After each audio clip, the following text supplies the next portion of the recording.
বুঝলে অমিত দা, পশ্চিমবাংলায় যতগুলা বিজেপির নেতা ছাতারা আছে, তার সাথে সাথে যারা বিজেপির সারা জীবন ঝান্ডা বয়ে বয়ে জয় শ্রীরাম করে চেঁচায়, সেই সব ব্যক্তিগুলা কি বলছিল, যেদিন থেকে মমতা ব্যানার্জি যুবসাথী প্রকল্পের টাকা 1500 টাকা করে দেবে বলেছে, সেই দিন থেকে বলছে না, আমরা ওই ভাতায় জীবিত নয়, আমাদের ভাতা লাগবে না, আমাদের চাকরি লাগবে, চাকরি।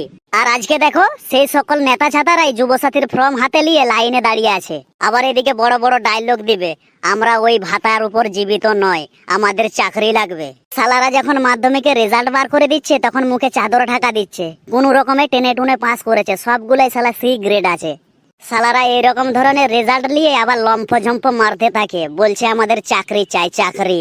যেভাবে তোমরা মাধ্যমিক পাস করেছো, কোনো চায়ের দোকানে কাজ করার যোগ্যতা নাই তোমাদের, ঠিক আছে? সেই জন্য এই ধরনের গলাবাজি করতে আসো না পশ্চিম বাংলায়। কারো ঘরে গরু বাগাল রাখে নাকি দেখো, তাহলে মোটামুটি আরামসে ওই চাকরিটা পেতে পারো। তোদের যে ওই ধরনের রেজাল্ট, যুবসাথী প্রকল্পের মতো প্রকল্পে তোরা সুযোগ সুবিধা পেয়েছু, তার জন্য মমতা ব্যানার্জিকে দুবেলা স্যালুট মারবি, সকাল সন্ধ্যা। না হলে আমি তো আগেই বললাম, 1500 টাকা তো দূরের কথা, কোনো চায়ের দোকানে কাজ করতে গেলে 500 টাকাও দিবেনি ওই রেজাল্টে।